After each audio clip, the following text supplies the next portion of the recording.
Olá, nesse vídeo eu vou mostrar uma sugestão de solução para o nosso projeto final.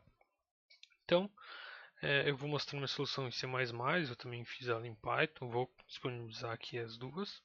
Então, primeiro aqui mostrando o launch file que eu criei dentro do nosso pacote MyTurtleBringUp.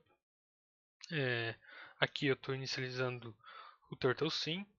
Um nó que eu chamei de quadrante monitor, então que faz toda a lógica do quadrante, e outro que é do controlador, de fato.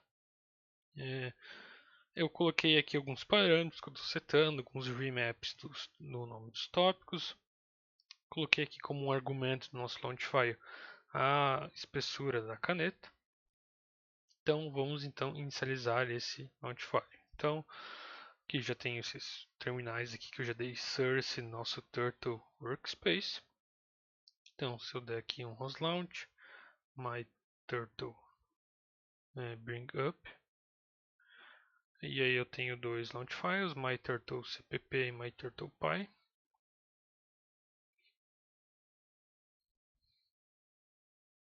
Ok, então vemos aqui nossa bela tartaruga. Se eu der aqui um hostTopic list, a gente vai ver aqui já o quadrante. Então, um tópico publicando informação do quadrante atual que a tartaruga está. Então, o hostTopic echo quadrante. A gente vai ver aqui que ele está publicando o número do quadrante. Aqui a origem ficou considerando esse primeiro quadrante aqui, englobando ele, e a cor preta, né, que é a cor da caneta nesse quadrante aqui. Então eu resolvi dividir os quadrantes em 1, 2, 3 e 4, né, numerar eles nessa ordem, nesse sentido horário, e utilizando uma cor em cada um deles. Então preto, vermelho, branco e cinza. Se eu utilizar aqui o teleop, então rosrun turtlesim turtle teleop, a gente vai ver aqui, eu vou enviar alguns comandos para a tartaruga. Então aqui o primeiro quadrante é preto, o segundo quadrante é vermelho. A gente vê aqui a informação, né, alterando. Aqui eu mandei printar também, né, no log, só para poder ver um pouco melhor. Passando aqui para o próximo quadrante, então branco, e indo aqui para o último, o cinza.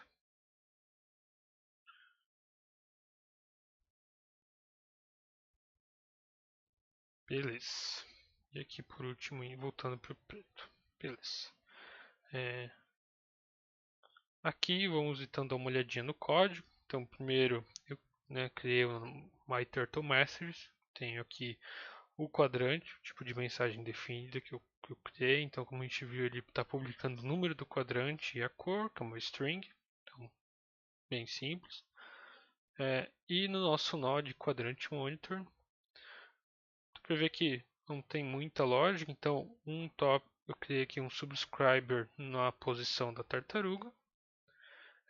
Esse e defini aqui um callback. Esse callback verifica qual que é o quadrante que a tartaruga está. Então simplesmente testa aqui com esses ifs. Temos quadrante 1, 2, 3 ou 4. Aqui eu fiz uma lógicazinha para ele não ficar chamando sempre o serviço, ou ficar sempre dando esse rosinho, porque eu queria só um rosinho, não é uma obrigatoriedade dele. Eu fiz uma lógica só de salvar o quadrante anterior, verificar se teve uma alteração, né, se foi diferente do anterior, e daí com isso setar um novo, para não ficar também chamando o serviço de setar a cor da caneta sempre, né? Então só chama o serviço quando tiver uma mudança de quadrante, não sempre. E aí esse setPen service, eu chamo o serviço lá do setPen com o serviço aqui, o tipo de serviço definido do TurtleSim. Cada uma das cores aqui que eu estou salvando no quadrante, cada um dos números do quadrante, eu associei aqui a uma lista, uma matriz com as cores, né, que eu quero. Então, preto, vermelho, se não me engano, isso aqui é branco, isso aqui é cinza. Então, nessa ordem, então, conforme o número aqui, eu já altero aqui programaticamente. Então, chamo aqui para setar o serviço, setar a caneta por esse serviço. E aqui, né, sempre publico informação do quadrante atual. Então, publico o quadrante e também a cor. Bem tranquilo. Então, já no controlador, então vamos primeiro ver aqui o controlador funcionando. Então, eu parei já que o TurtleSim, o Turtle Teleop aqui, porque eventualmente esse cara aqui, sem você mandar nenhum comando no teclado, possivelmente ele vai estar mandando uma posição zerada, né? Então vai ter um conflito com o controlador. Se eu vir nesse último terminal aqui, dar um host service list, a gente vai ver aqui que tem um serviço chamado move to point. Então esse serviço move to point é o que vai inicializar o nosso controlador para o ponto que a gente vai aqui colocar de destino. Então se eu utilizar aqui host service call, move to point, dá mais um tab para completar. Então aqui o go XYZ, né? A gente só tem implementado o XY. Então lembrando que aqui é 5.5, né? A origem. Então aqui deve estar em 5.57. Eu vou mudar ele então para 9 e 9.